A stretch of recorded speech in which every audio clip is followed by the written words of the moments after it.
Good morning everybody, and hello from my local park here in Brooklyn, Cape Town. I was just taking the dogs out for a walk and still half asleep, I have to confess. And I came out here, and when I got out here I realized what a gorgeous day it is. And I just wanted to make sure that you can all see. So have a look. I'm just going to flip the camera. This is the Black River, or the Zwartrivier, and there's the old mountain. You must know by now what it's called. And this river goes into the ocean just over there on the other side of those bridges.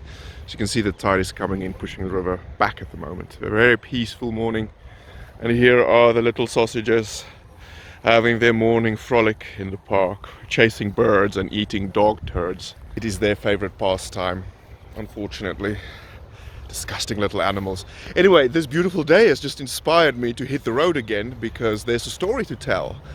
3 years ago, summer of 2017, 2018, I'm not sure if any of you knew or can remember, but Cape Town faced something called Day Zero, which was the day that the water was going to run out. They were facing a massively serious drought, and it was a bleak time to be here. And there were already infrastructure being set up to make water available at central distribution points. It was quite scary, and then luckily just in the nick of time the rain returned. And I want to show you the dam today, the ZERO, which is it was running over at the start of this week. I'm not sure what the status of it is today, but we're going to hit the road and show you some beautiful scenery and tell you the story of the Cape Town water crisis. Okay, see ya on the road, everybody. Welcome in the Vista Cruiser, everybody. The little Suzuki with a big sunroof that makes cruising the vistas wonderfully lovely. We are now driving through the winelands, and unfortunately it seems that we have left the good weather behind in Cape Town. This on a sunny day is a spectacular drive, and I will make sure to do this again when the sun shines and get it all on dash cam, especially for your enjoyment. We are coming up to a couple of famous wine farms, specifically Telema. This is a shout out to John Kimball, my friend in London, my very dear friend in London that I left behind. Miss you so much, and can't wait for you to come and visit as soon as British Airways starts flights up again. And our first stop definitely will be Telema, coming up soon, I promise, John. Anyway, guys, just the wine here in South Africa is amazing. It is some of the best in the world, and it's also some of the most affordable in the world. So no excuses. Come on, come down to South Africa and enjoy some extremely amazing wine at extremely low prices. Here we go. Coming up on the left is Telema and Tokara, two extremely famous wine institutions here in the Cape. So I just pulled over here just to show you again how green everything is around us because of the incredibly amazing rainfall season that we've had. It's just so pretty. Look at that. Now, it's important that I show you this as part of the Day Zero story, because the last time I flew here, well, not the last time, when I flew here for the Christmas holidays in 2017, it was kind of at the height of the drought, the prolonged drought. And the view from the plane was not green at all. It was just this big swath of brown and scorched earth almost. I remember it was so striking from the plane, flying in here thinking, how can life be sustained here? It looked like a desert basically. And it was a desert. It couldn't sustain human life for much longer. People were very scared. We were all very scared at the time. But just look, the rains have returned. And this is what it could look like if it keeps raining and we don't use all the water. Of course, as the situation grew more serious and we got closer and closer to the day that the water would run out, the politicians got in on it too. As they say, never waste a good crisis, and the blame game began. And it's not even worth going into the details, but it certainly didn't help the anxiety that was surrounding the whole situation. The tourism industry was the first industry to really be hit by this, because as news spread that there won't be any water left, they tourists started cancelling trips to Cape Town, and that was the first big hit before COVID really. that already gave the tourism industry here a massive blow. But as you can see, we got out of the woods. Luckily, was given another chance with a fantastically beautiful rain season. On towards the dam.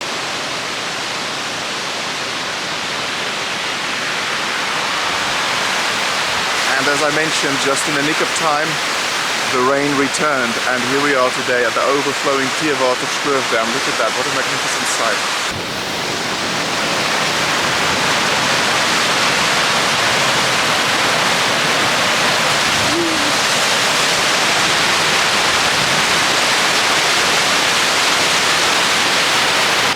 To see it overflowing, and there's enough water for everybody to go around for a while yet. It really is a good feeling to be standing here and seeing it overflowing once again. This is the fullest it's been in about 6 years, I think. And of course, 3 years ago, this was a desert. I can find pictures online for you to show that it looked like hell on earth. And it was a very concerning development. So it's a big deal. It really is a big deal that we're standing here today next to a dam that is overflowing. Means that at least this year there's one less thing to worry about other than, you know, 2020 and all its challenges. At least we've got water this year around. But it's worth talking why. Why did Cape Town become nearly the first metropolitan area in the world, major metropolitan urban area in the world to run out of water? Is it just global warming? Is it overpopulation? Is it bad planning? Some people say, well, they should just build more dams. Well, it's not that simple. Building more dams isn't the answer. Dams are extremely harsh on the ecosystem and not very good for natural and wildlife, and it's not a very good way of managing waters. We just need to become smarter in the way we use water and also in our population control. But it's so nice to be standing here. I'm gonna give you one more look over this beautiful dam.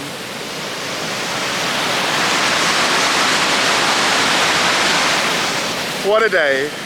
Okay everyone, we are nearly at the end of our road trip today.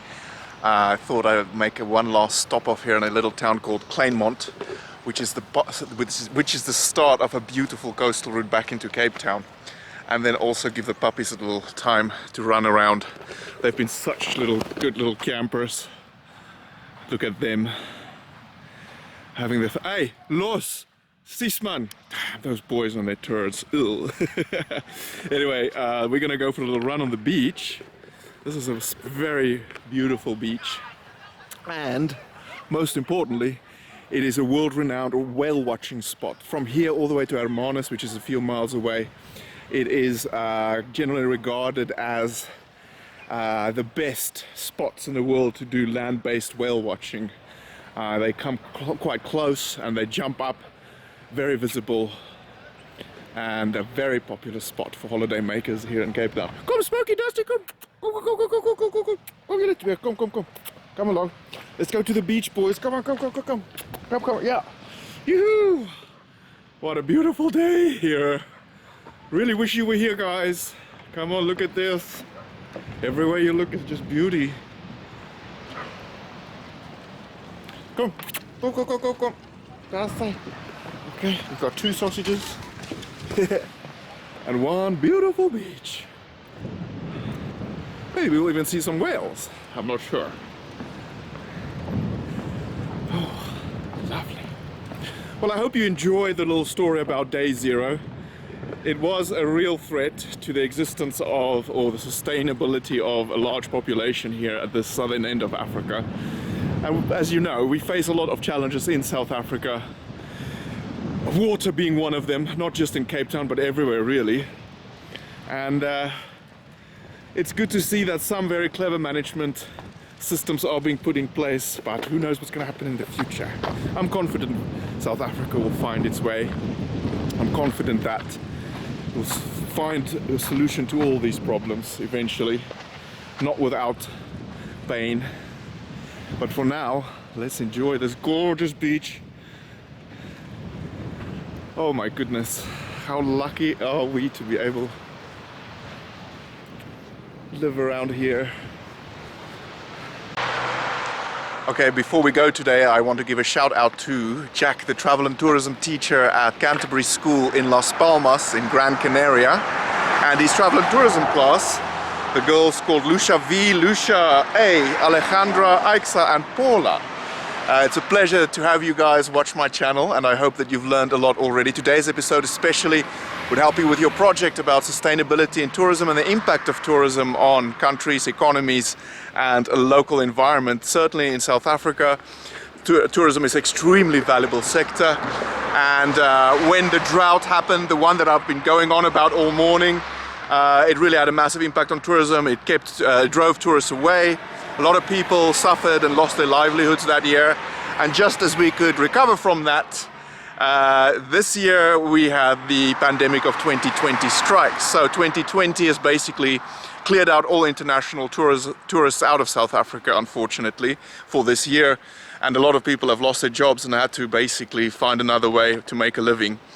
Me personally as well, I was supposed to start a touring company. Well, I did start a touring company, and unfortunately none of my customers have showed up this year. That's why I started this channel, so that I can show people what they're missing out on during 2020, and that they should return as soon as possible. I'm standing here on the route back to Cape Town, the R43. It is one of the most jaw-droppingly spectacular routes in the world. Again, it's being recorded on the whole thing is being recorded on dashcam. Hope you have learned a lot today, and it was a pleasure to tell the story of day zero and how luckily we pulled through in the end.